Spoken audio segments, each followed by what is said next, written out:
happened to the car? What do you think happened?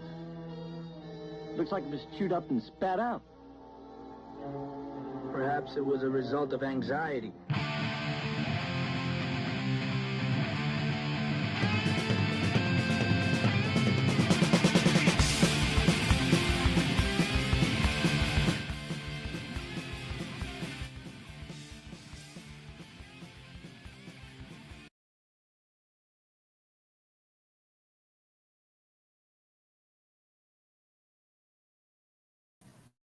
Okay, there we go.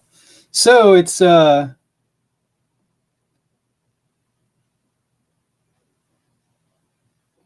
I just wanted to make sure that the microphone was on. There we go. Okay, so it's been a while, if you couldn't tell by that nonsense. And I just wanted to have a live stream to catch everyone up on what I've been working on. I know that I've made some videos kind of reading things and elaborating on things, but there's a project that I had, which I put on hold. And then there's a project that I've been actively working on that I'll talk a little bit about. It's one of those things where, I don't want to give too much away, but at the same time, it is what I'm doing. And I don't want to disappear from everyone's lives for 2 years while I'm doing it. So I guess first, let's go ahead and start with just going over some of the smaller things. Let me see if I can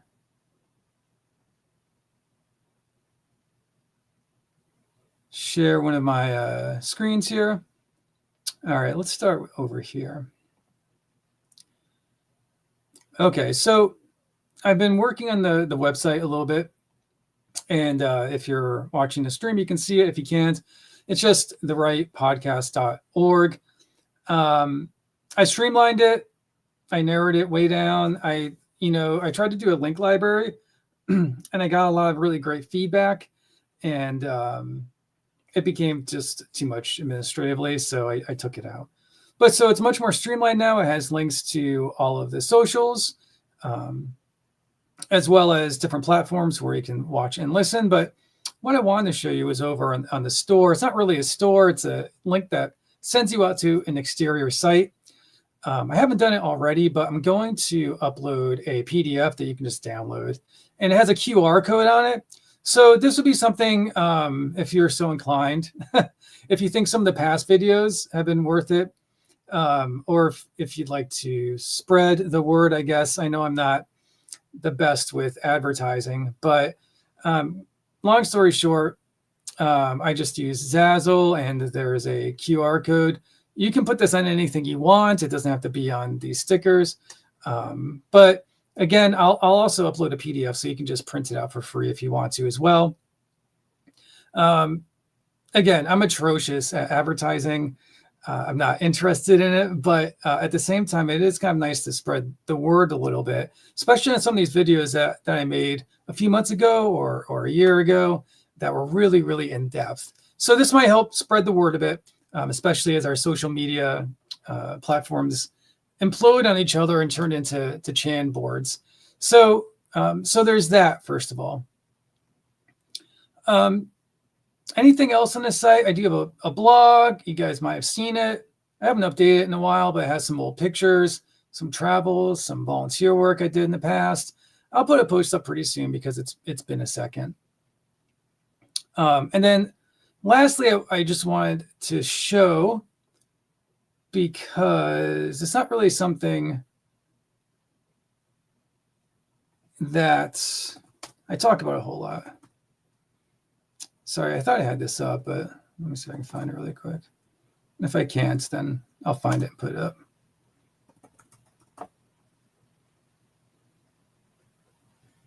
Let's see if I can find it. Yeah, it's going to be buried. That's okay. I'll bring it up. But I was going to show, actually, I could just do this. I was going to show the Substack, because that's where I've been doing a lot of my stuff at. There, let's see if this links out. Yeah, it does. There we go. So if you're looking for things, I know I haven't been doing a lot of videos, but I do have things going on over on Substack. I just put out an article for New Year's Eve, and then I put some old things out as well. And then some of the video or some of the articles that I've done videos about. So kind of like long story short, why is this? Because I came out and I've been doing all these videos, and I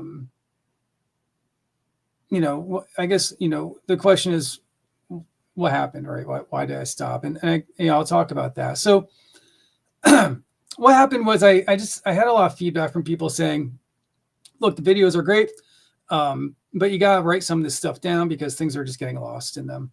And there's a lot of great stuff that you're doing. But people are just, it's a very niche market for people that can be watching 3 or 4 hour videos. So, I took that to heart, and I started working on a video that I want to talk about because it's actually a project I still plan on pursuing in the future. I think it's really interesting. I think that maybe timing wasn't the best for it. But I also think that medium, might not have been the best either. So long story short, I have over 262 slides created for what was going to be a video. And then I stopped because it was going to be, multiple videos that would be multiple hours. And, I showed it to some people that I respect, and they're saying this should be a book, you shouldn't, or something, but don't, maybe not video and a writing. So, I paused on it, and I did start putting a book together, and I didn't get that far. I only got I don't know, maybe 120 pages in or something. And I kind of, I did the thing that people do. I changed course midway into what I'm doing now. So I want to talk about that project. I want to talk about what I'm doing now. And I want to talk about some of these articles. That's probably going to be all the time that I have tonight. But I will start having these on more of a regular basis. And I think what I'd like to do, instead of having big overviews, is really hone in on very small, like niche areas to focus on. So I'm just going to start going over this project that I had and talking about it, why I put it to the side, but why I think it's important and why it's something that I'm still going to pursue, right? And then I'm going to move on to what I'm doing now. So yeah, a PowerPoint slide, 260 something slides long. And the goal was to really focus on aspects of the left, right, and syncretic politics in reaction to what happened on October 7th. And again, the project became too big. So things were going to get lost in the videos, etc. But there's a lot to consider with it. And it's kind of where, I did have some videos going about the lead up to October 7th. And I want to have time to put together, a kind of like a capstone to that, because what I'm more interested, there's already lots of great coverage out there about what happened, different interpretations of why it happened. And of course, that was a long time ago now as well. I'm really interested in viewing the reactions from specific groups of people and specific organizations, and kind of comparing that to what was happening online, especially on social media platforms. So there's a lot to consider in how I want to approach that, particularly in terms of how different factions, I guess you could say, the left and right, responded.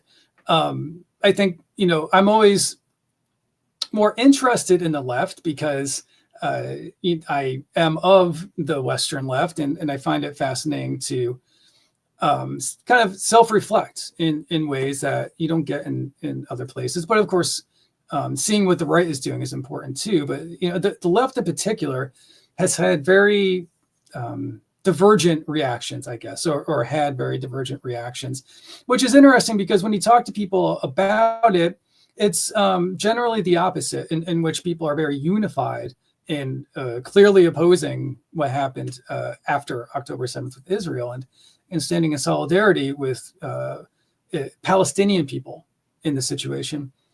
And that's true. However, I think in my own view that the reaction, not in solidarity with Palestinian people, but to the actual events of the Al-Aqsa flood or October 7th or what you want to call it, was really interesting, and that it wasn't a monolithic kind of reaction.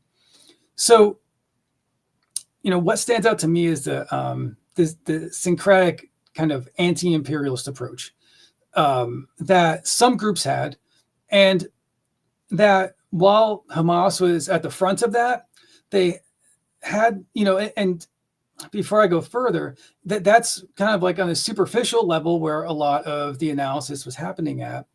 But there, unlike some other things that other modern events that were happening, maybe like Syria, there were deep historic roots of influences that were coming back up, right?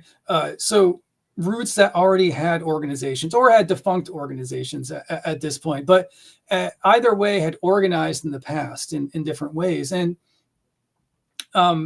going deeper than the past 10 years or 15 years or even 20 years and regarding Hamas, what interested me was looking at the Popular Front for the Liberation of Palestine, or the PFLP, and its historic ties to the Soviet Union, the kind of history of left organizing in the United States, specifically in terms of that dichotomy of the Cold War and influence of Soviet Union, I guess you could say communism. You have Marxist-Leninism, you have Trotskyism, you had Stalin apologists for a while.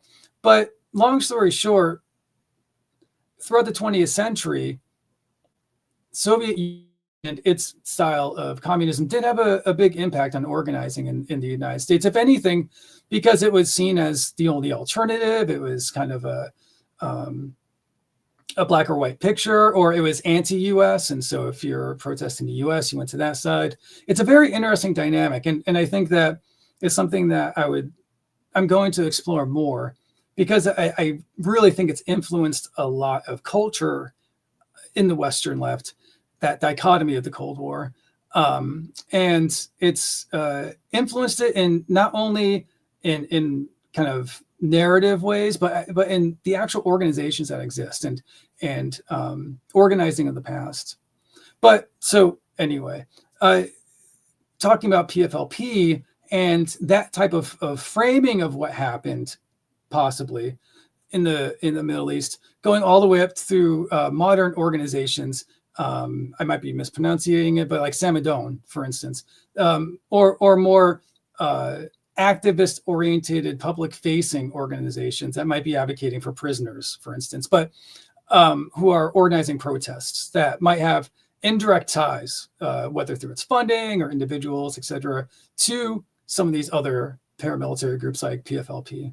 So that was something that I was very interested in looking at that, and looking at objectively and just analyzing it to help explain in a deeper level some of the ideological, historical, and even, I guess you could say, cultural things that were happening within the left once you got past kind of like that. I don't want to say it's superficial in a way that's not meaningful, but maybe that surface level critique of okay, so this is Hamas, this is what Hamas is, this is Israel, this is what Israel is, this happened on this day, and it was, not good, and then Israel came back.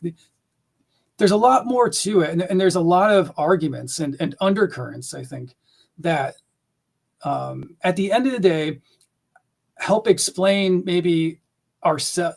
I think it helps explain ourselves to ourselves as the Western left. We don't necessarily, it's not an agreement of it or saying this is what we are, but it's definitely a piece of a story. And it felt like, I don't know, no one was talking about it. So that was one piece of what it was that I was looking at. And then I think that we all saw the rise of certain social media profiles under the guise of being pro-Palestinian, and they range from like outright anti-Semites, people like Jake Shields, that most people who know much of anything don't respect or follow, but other clearly compromised figures. I think of Jackson Hinkle, for instance. Again, people who kind of like have any kind of knowledge of this don't take that person seriously. But I also think that it's too easy to dismiss the rise of these types of profiles and what they are, of course, which is, not good faith, we could say. Yeah, there might be bots, and yeah, there might be paid people, and yeah, they have their networks and their own trolls. But the huge spike in followers, whether totally legitimate or not, I mean, I think we know it's not totally legitimate, but still, fact of the matter is that those profiles were reaching a lot of people, and they still do. And if you don't know these things, if you're just, a common person, or you're not really invested in learning about the ins and outs of some of these, secondary and third place figures when we're talking about profiles and people, you might not know. And, there's just, I think that people too easily dismiss the significance of some of these profiles.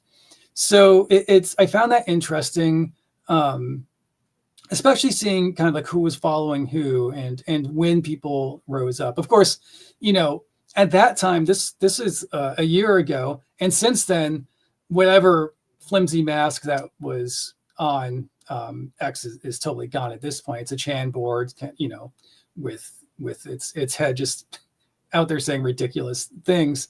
But at the time, it was more of an investigation into the syncretic nature of it and comparing it to what happened on the outset of the Russian invasion of Ukraine, and what happened throughout the Syrian revolution, because there have been a lot of great work on that and the syncretic nature of especially social media, but authors, websites, and how messaging was sent through all these different tentacles or pathways, right? However, the messaging was very similar. It was just packaged and presented in different ways.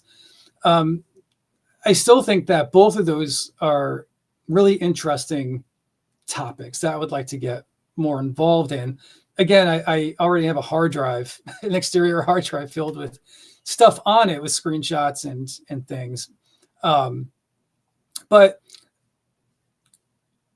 along maybe with taking a deeper look at the Western left's relationship with certain parties in the Middle East, and the kind of rise of these profiles, that, the people aren't serious people, but I do think that they're too easily dismissed as well, just for the platform that they've built for themselves. Along with all that, is that kind of syncretic nature of messaging that I was talking about, which I think is interesting. And of course, all of these are really huge topics, but I think the image of the paraglider was really interesting to me. The paraglider used by Hamas, of course, during October 7th, and how it was adopted as a symbol of resistance by many different groups, including left-wing factions. And for these groups, I think the imagery represented, of course, defiance, right, against Israel, its military power, an underdog group of people fighting against its superior, technologically advanced military, and framed as a symbol probably of liberation, of oppressed people fighting back. So pro-Palestinian activists, I think, saw and see that kind of image as embodying other things too, like ingenuity of the oppressed in their fight for freedom. But at the end of the day, it's a powerful image. And I think it goes back to, we're talking about liberation of people, but at the end of the day, it's because if you're believing in that, point of view, then you're seeing this as a colonial venture. And if you're seeing it as a colonial venture, it gets back to Western-backed imperialism. So seeing how that image kind of traversed these different ideas, and it goes beyond just that, was interesting to me. And, that narrative was amplified by Hamas themselves in their own framing of the attack in their publication called Our Narrative. It's a PDF. You can go out and find it. You don't even have to go on, crazy Chan boards or anything to get it. It's out there. And in it, they present the operation as a direct response to systemic oppression by Israel. Really, it's countering the narrative that came out right after October 7th. So it was interesting to me how different groups used that imagery and how it developed. And there's a lot of analysis that would need to take place in that. And of course, that's just one symbol. It's not even actually talking about people or organizations or history. It's just an image. But I think one of the more, to me, like symbolic kind of views of this was looking at articles on Daily Stormer from Andrew Anglin, and how he wasn't even, he does lots of cartoons and things, or I don't know if he does, if he hires someone, but he was just grabbing posts, social media posts from quote unquote, like left-wing accounts, or there was one specifically from a Black Lives Matter chapter that I recall, and just posting them in Daily Stormer, basically like, yeah, we agree on this. And yeah, it's done in bad faith, but it was interesting to me that, again, I think that there's a immediacy to dismissing these types of things of, well, he's an anti-Semite, he doesn't care about these people, and that's all true, But even within the right, there's some history and interaction with groups like this too. And I find the traversing of the imagery interesting, because I do think that there's more below the surface, as opposed to just trolling or superficial type of sarcasm. And so I did and go down that rabbit hole too. And it's a very nuanced path to go down. But the events of October 7th, I think, highlighted not only the immediate violence, but also, as I've been saying, these ideological underpinnings of the ongoing conflict and what that conflict represents in a broader sense. So, for instance, the collaboration between groups like PFLP or Democratic Front for the Liberation of Palestine, DFLP, in the Al-Aqsa flood, along with Hamas and other groups, and how that was repackaged in a more secular, I wouldn't say socialist, but definitely anti-imperialist narrative, even by groups like Hamas, probably with an eye towards like a Western audience. And PFLP and DFLP, even though they don't have much political power or necessarily manpower per se, but they're important because they're secular Marxist-Leninist organizations, and they're important, I think, for many reasons, especially for Hamas. But they've really positioned their struggles as part of a broader resistance against things that are more familiar to the Western left, like global capitalism, imperialism, intertwining national liberation efforts into these concepts with larger critiques of Western powers, whether it actually be the United States or, say, Israel, as maybe framed in this type of critique as like a client state, or not even Israel, even maybe allies in that region, like Saudi Arabia, for instance. So again, just things that I find interesting in looking back at the history of that, not even necessarily at what that means today, but at the influence that that's had, and maybe more so if that past influence has had any bearing on narratives that exist today, and maybe they don't.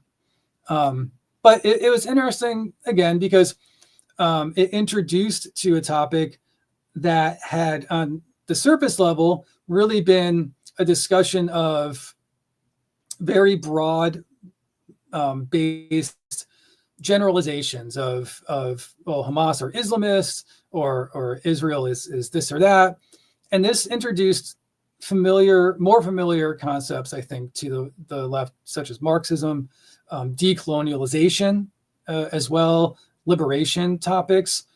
And for some observers, the fight was not solely a national effort against Israel, but again, it's more of a challenge against the West. And when we talk about the West, I think we start talking about like hegemony, with Israel as a proxy for imperial powers. And these are the conversations that drive people crazy, which is what I'm really focused on now. I'll try to get to that later. I only have an hour, but and it drives people crazy. And it happened in Syria, and it happened in Ukraine. It's happened in other places. But it drives people crazy because it's taking the focus away from the people who are involved. It's even taking agency in some ways away from the people who are directly involved. And it's just blocking up the world into this like chessboard of international relations, of which most leftists really don't care about. Most people are interested in having solidarity with oppressed, regardless of who they are or where they're from. But I say most, not all. And this gets especially tricky when you get into specific groups, and they're niche groups for sure, but they exist. So I think the framework has enabled the PFLP and DFLP to build strong alliances with leftist movements historically, including socialist groups, maybe back in the day, trade unions, organizations, again, like Samadon, who are more public-facing, who are leading protests against what's happening now. But definitely in the past, speakers and literature and those things cross-pollinated heavily. So, it's helped maintain this Marxist-Leninist kind of ideology within global resistance. And that's really where the conversations, I think, get more nuanced and complicated for some segments, not all, but some segments of the Western left, about what do you do with something like October 7th. So for some left groups, the tactics of Hamas were embraced, right, as a broader anti-colonial struggle. It doesn't seem as if many are trying to legitimize Netanyahu or Likud's right-wing coalition, but there is a rift of essentially, when you get down to it, two-state solution and one-state solution. And even within one-state solution, people saying this has to be done with revolutionary violence, or this can be done peacefully. So it's a very fractured kind of view of things. And, I think while it can get complicated in that there are many different groups and many different nuanced perspectives that they have, it is very basic. There are, I think, like heavy hitters. I'm thinking of like On Palestine with Chomsky and Pappy that are discussing one or two state solutions, really, and even people like Chomsky, who's controversial, who I'm focusing on, coming out and having kind of like a vanilla take on this matter, So I think inherent in that is a discussion of whether violence was justified in the context of decolonization, which again, that in and of itself is a whole critique to have of is this an example of decolonization or not? And this people saw it with different socialist and leftist organizations, DSA, right, for one. This really drove fractures through that group and other groups. And are you viewing it through like a Fanon, like a decolonization type of view, or is this instead a reactionary, conservative, theological, religious group that came to power of dire straits of people who had been oppressed over generations, and with leadership of the PLO that couldn't accomplish, what the goal was. And so out of extreme despair, this reactionary group rose up. And there are plenty of articles from the left, the Western left, saying you can't have solidarity with Hamas. You can't have solidarity with these types of groups too. that schism is interesting to me because it exists, and I think that a problem that, well, I guess it's a problem that the left has had is that that's also been something that the superficial or more mainstream media right has kind of jumped on. And of course with student protests, but so, there's this fear of if you discuss it, you might look like you're kind of aligning with the right. And, if you do in a certain way, sure you are, but I think that there is a good faith, honest discussion to be had about all of these, different fields or flavors or sections of the Western left. Again, whether we're talking about imperialism, decolonization, Marxism, Marxist-Leninism, socialism, anarchy, like anti-imperialism, all these different things have different ways to view it. And I, unlike many people, I really see that, this fractured conversations within the Western left, as opposed to creating like a unified front. But that being said, I think that, and I'm kind of jumping to the end and I have more things to say, but at the end of the day, it kind of didn't matter because what ended up happening after October 7th with all of the devastation that's been brought by Likud, Netanyahu, and this far right-wing Israeli coalition government did bring everybody together in the end. Because it kind of, and that's ultimately how this got sidelined, because it became so apparent what was happening weeks, months after October 7th, that October 7th was no longer a major part of the conversation, even though it was used as such for propaganda to continue this ongoing devastating war that is going to be interesting to see how it concludes. Reaching into other countries, reaching into other conflicts, bringing Syria into the discussion now, how much this mushroomed from October 7th into talk of greater Israel, or now again, Lebanon, Syria. It's truly it's devastating and horrifying. But getting back to this, that's a lot about the left, and I went through it pretty quickly because these are things I'm going to come back to and investigate. But there's also the right to this as well, the right side of things, interpreting the attacks. And I think that there's a surface level to the right where it's interpreting the attacks in like conspiratorial terms and using them to fuel anti-Semitism, anti-globalist rhetoric, reactionary narratives. I think that, again, many outright dismiss the argument as simply co-opting an anti-imperialist stance. And I think that we probably have some names of people specifically that we, come to mind when we talk about co-opting anti-imperialism from like an obvious right-wing, white nationalist, wherever you want to call yourself, perspective. But that exists. But there's also, again, a deeper analysis that's missing. Well, I can't say it's missing. It might be out there. I haven't seen much of it though. And that shared deeper analysis from the right, or at least syncretic kind of politics, to me, kind of dates back to National Bolshevist portrayal of the Versailles powers, as representing the West.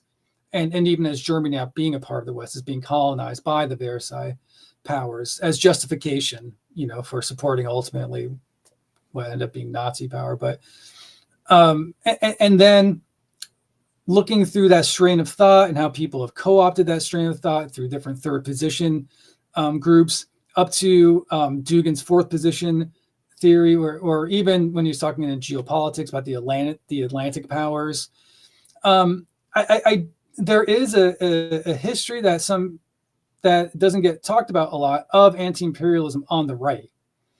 And so if we don't look at what happened on October 7th as a liberation event involving secular socialist communist groups like PFLP, etc. And Hamas is like a multifaceted, non-homogenous group that does have people who are what we consider reactionary and far right, but other people who are moderate and other people that are acting just within the government in different places of power.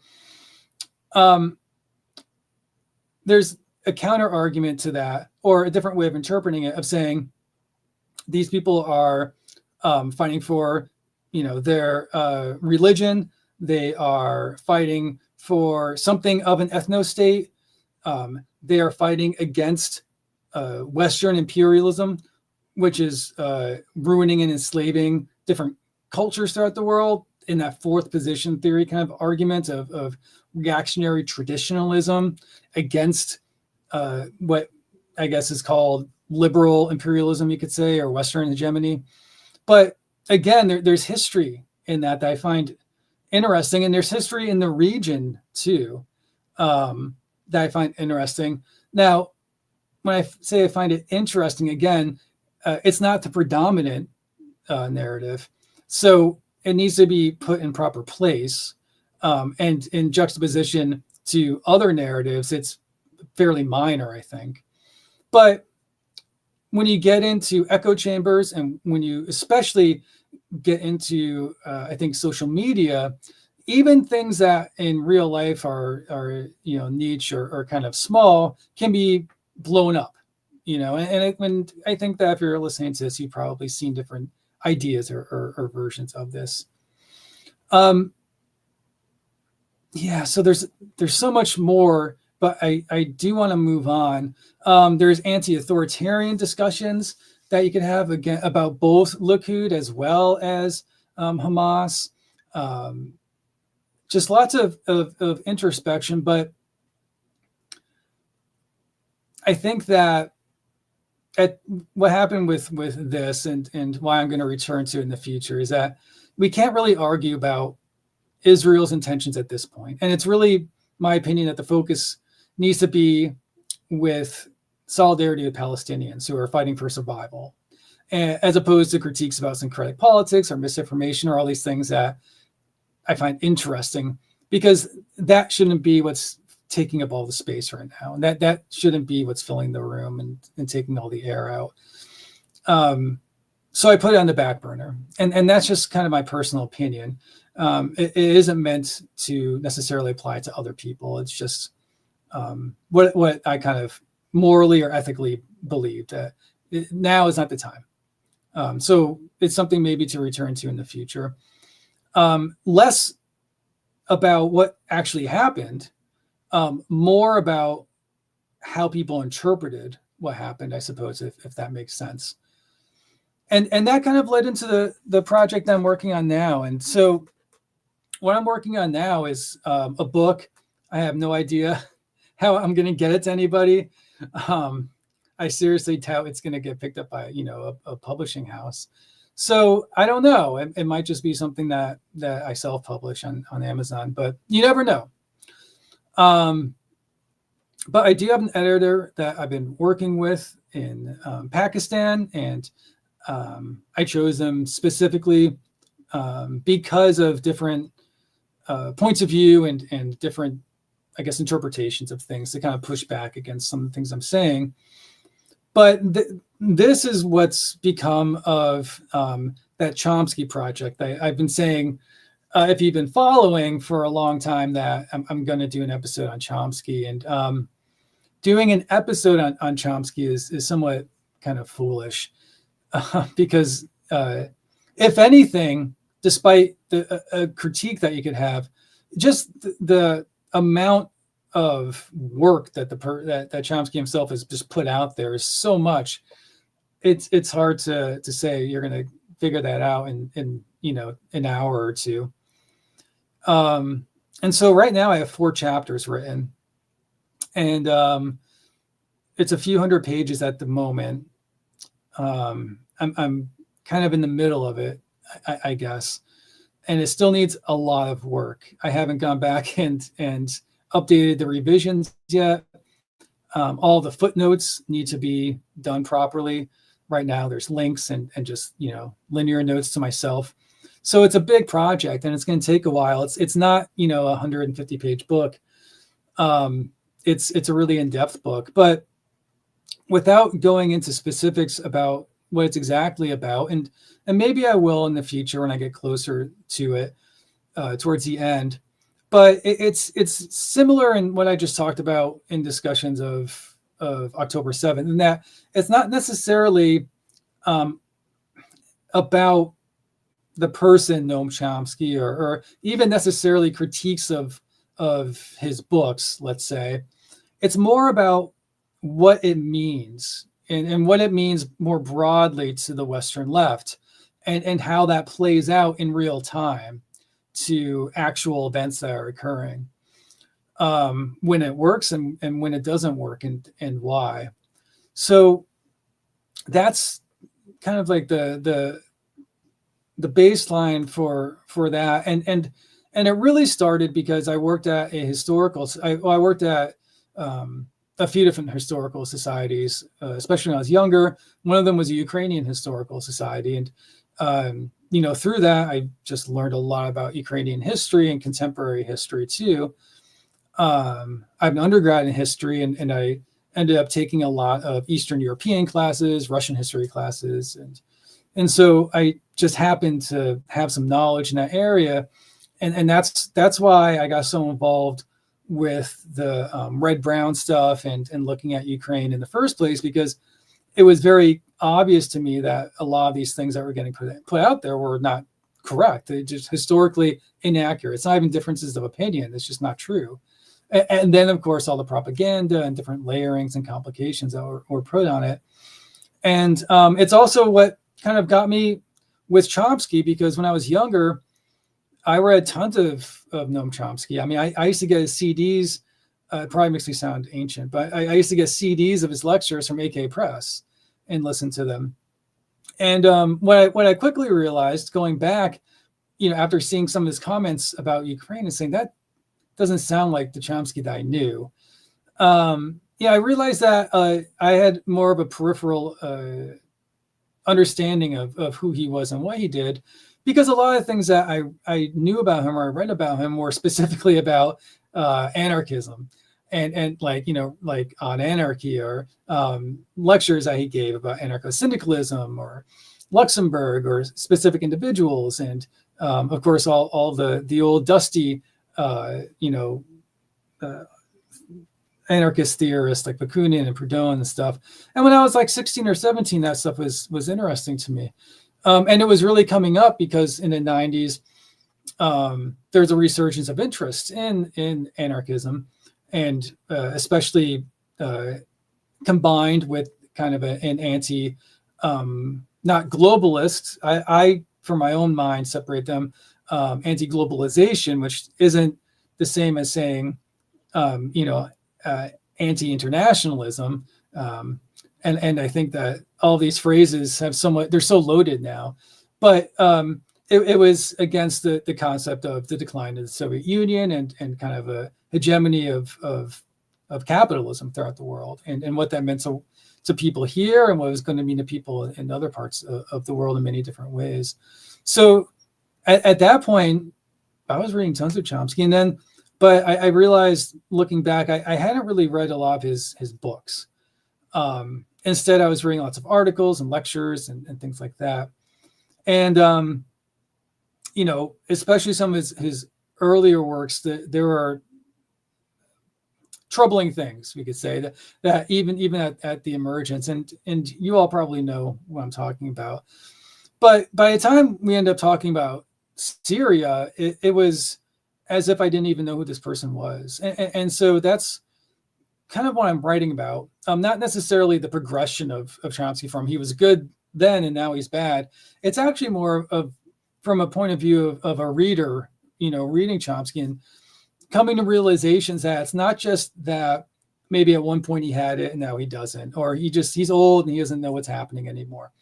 Or that was a bad take, but but he had other. It's really more about trying to understand his ontology and Weber epistemology exists. He doesn't really have a political program, and finding very fundamental flaws in it when it's applied to challenging situations, and then reflecting back on what do those flaws mean in broader context, and what can people learn from that, with an eye again towards the Western left, not because I'm finger waving people, but because I am a white guy from the United States that grew up in that tradition. So, it's something for me in that niche to reflect on. I say that understanding, of course, that there are many different movements and many different things, but I do think that there are some flaws in the approach that some people have had, and that those flaws can be somewhat systemic in ways that disenfranchise people and lead us to these discussions about syncretic politics and red brown, and why is Code Pink going to these meetings in Iran, and why is David Duke there, and all these crazy rabbit holes that we can go down in the modern world of how is it that you get there, like how, and I think with Chomsky, he's very good, because it's a very, to me, a clear line of not someone who's totally ridiculous. He's not a Jackson Hinkle or something. He has a lot of truthful and good things to say, but also someone who's equally flawed. And how the flaws, because of his prestige and his significance within left institutions and organizations, are overlooked or even adopted, by people without really drilling down into them to understand what they are.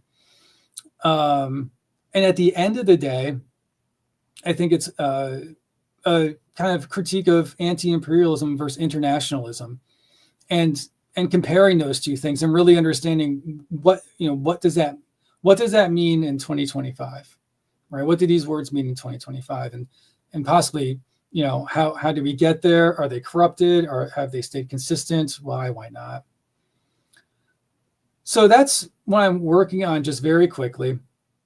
Of course, there's much more to it, and there's lots of case studies and things. But a few people mentioned, I wrote an article about Trump.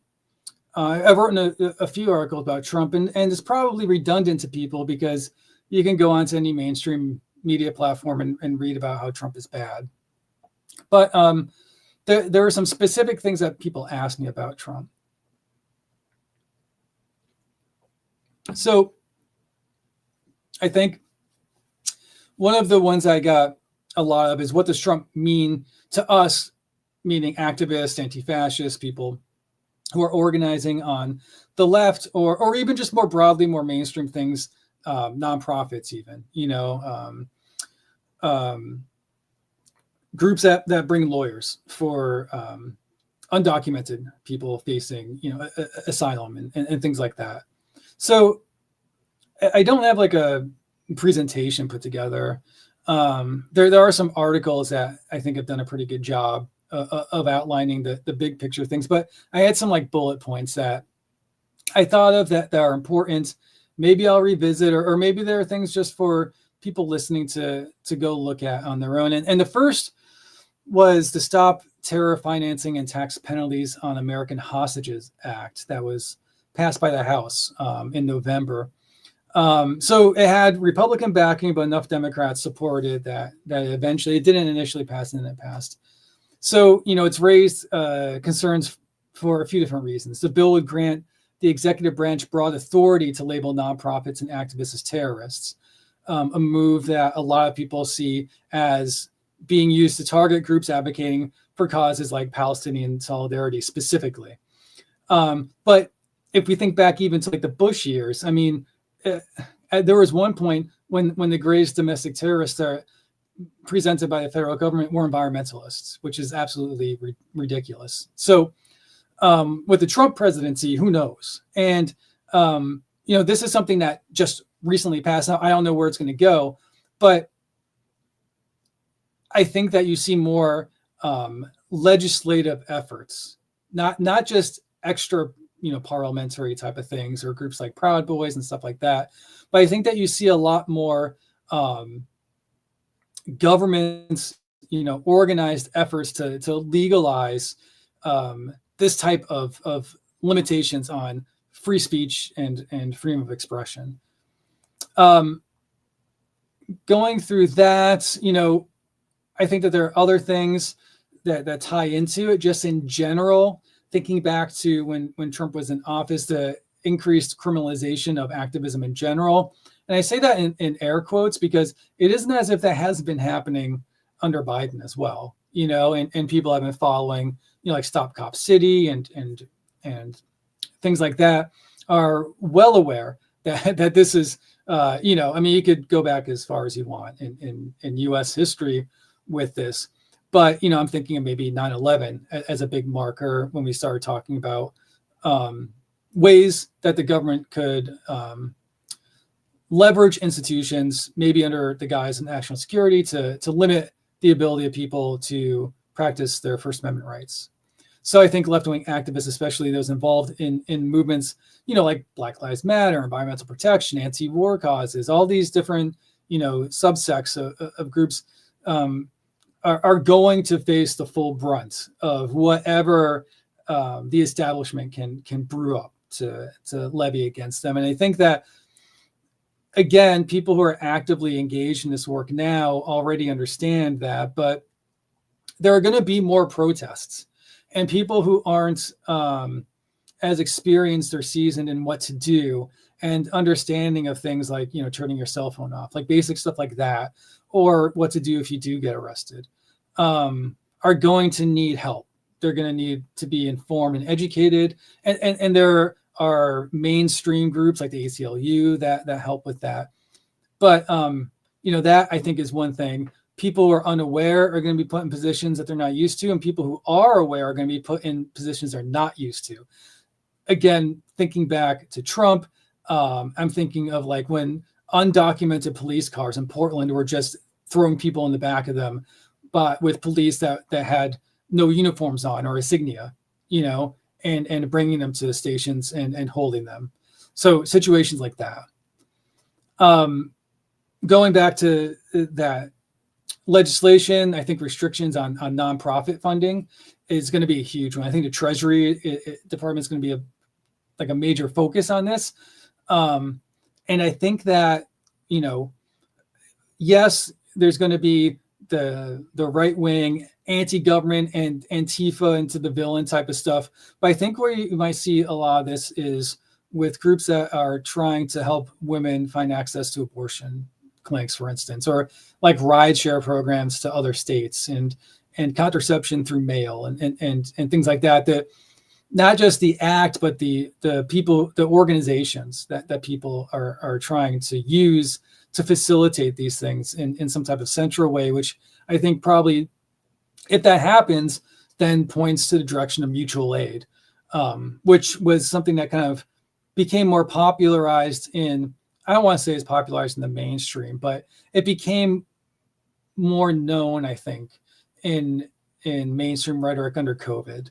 So, there's that, something to keep an eye on with that. There's definitely going to be fear of speaking out and crackdowns on independent media.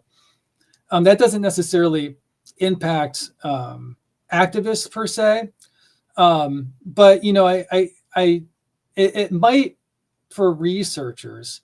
And so, for instance, I don't know much about it, but recently the Southern Poverty Law Center was criticized for gutting its Hate Watch group, who now have no full-time reporters or investigators. And I don't know if that was specifically because they're kissing the ring before Trump comes into office, or if it's a financial thing and these things just happen. It's the nature of nonprofits, because they are still, even though they're nonprofit, they still have profit motivation and CEOs and things like that.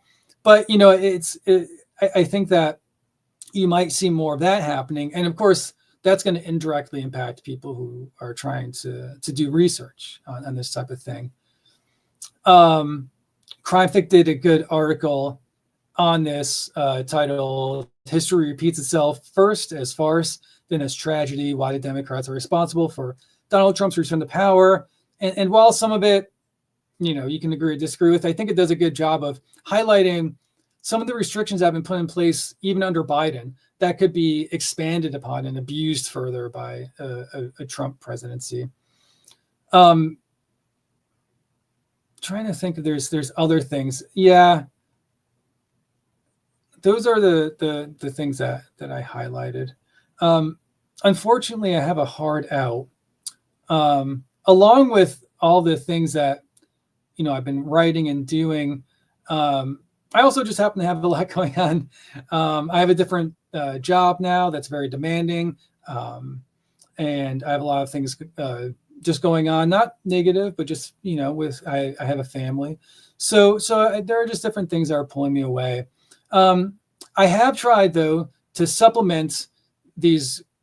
I mean, you're probably listening to what I'm saying, going a million miles an hour, like, oh my gosh, but it's because these are all things I've been working on, and I've been supplementing it with the Substack and the shorter articles. And some of them are kind of fun. The Twilight Zone one was fun for me because I get to talk a little bit about what that means to me, and that's very nice. But there are other ones that are more in depth, like the In Times of Division, Unity is Our Mission. I think that's going to be important too. Because, much like some of these other topics that we've discussed, which are huge, big picture things that in the grand scheme of things, what the Western left or you or I think about it, that really doesn't matter. But, something like opposition to Trump is important. And so I would highlight that article In Times of Division, Unity is Our Mission, because I had a lot of contentious discussions right around the time of the election and shortly after with people. Some people I grew up with, that I'm friends with, other people that I've met through research or through activism and volunteering or direct action stuff. And, I have to say that there isn't necessarily a monolithic wall or unified message in that. When looking at even the things I was talking about involving October 7th and all the breakouts and the right and the left and syncretism and all this, to me, I think that the biggest takeaway, and it's a takeaway for some people's reaction to Trump too, is I think the rise of populist politics and the vague nature of what populism is. And to me, that's really something that I've come around on and I began to focus on, not just within the U.S. but internationally and kind of historically too. I made a video a long time ago now, where with on the concept of populism, but that was more of a historical view and understanding of it. And I think that sometimes, myself included, people who are doing research are very historically accurate, and especially when it comes to organizations that can be labeled or confused with the left, and that being so precise can at times I think be a little detrimental, because everything becomes atomicized into just marbles scattered over a table. And I think sometimes we can incorrectly try to draw lines that don't exist, where when you're talking about something that's more vague, like populism, and I think you could tie it to the core concept of something like fourth position theory, you don't need necessarily to have everything have lines. I'm thinking of an article I wrote about the 1990s and syncretic politics, for instance, and the SPLC wrote an article talking about essentially pointing to like left and far right National Front unity in that, and it didn't really, it didn't seem to click. It didn't, it seemed like it was a stretch of like, yes, these things existed, but I was there, and there wasn't some overwhelming support, and even afterwards, it didn't pan out like the article had posed. And I think that you can run into that problem when we try to get too specific on things. but I think that that's kind of the danger and the utility of populism, because it's vague, and in that vagueness, there's a lot of room for people to operate. And at that, I unfortunately need to stop. I'll make another video soon, maybe picking up on populism, because it kind of leads to a part of that article where I was talking.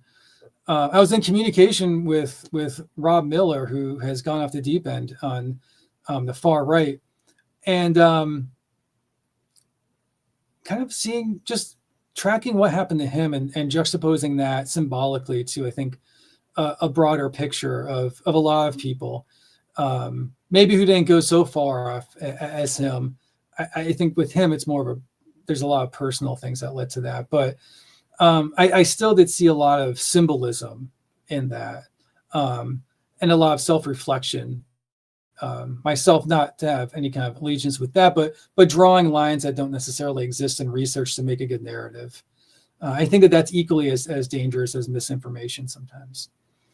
So that's the time that I have now. I'm going to look at comments. Sorry I didn't stop, but I wanted to get it all out. Maybe I'll revisit some things, but before I go, the Panama Canal, Chomsky's hold, Trumpism means right-wing authoritarianism, hardcore 19th century xenophobic nativism. Yeah, next future conflict is going to be between Israel and Iran. Yeah, there's a lot in these comments. Panama is something that's been in the periphery of my mind. I haven't focused on it, but that's a very good observation. Maybe that's something I need to look at, because that's not necessarily something that's happened yet, but it's also something that was a little bit off my map. As for Chomsky's very old now. He's no longer in correspondence with people or anything. And yeah, Trumpism. Trumpism is it's going to be,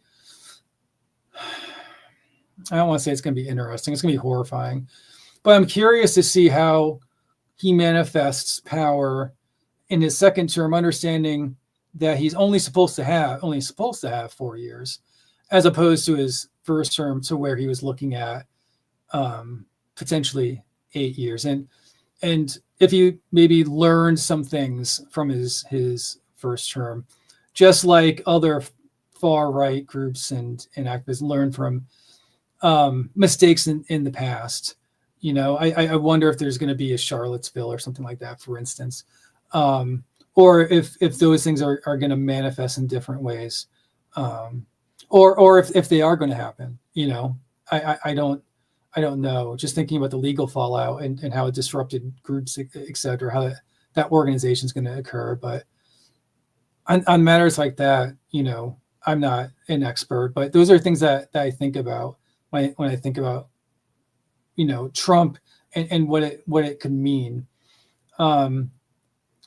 He technically has 4 years. I say that because who knows what he thinks, but just from like a more civics and government point of view, he's going to try like hell to establish as many judges, as many laws, as many things as he can that'll be concrete and difficult to undo once he leaves, especially if a JD Vance runs after him on some type of pseudo right-wing, pseudo populist rhetoric, mimicking successful or semi-successful parties in Europe, especially if regardless of what they do, the economy just tends to get better, the further away it gets from COVID. These are all things that I think about, but they're also in that article. So I'm thinking next time I'll start maybe looking at the Syncretic Politics of 90s article, and then maybe talk a little bit more about that Trump article and go back to Chomsky a bit. All right. Thanks for taking the time. I know I'm not very I'm not media savvy, and I'm not doing what's necessary to really, build a podcast or something like that. But I do view this as a project. And once, whenever this book is done, I do think that there will be a series of articles and a series of podcasts and a whole lot of content coming out. So there's that to look forward to. All right. Thanks all.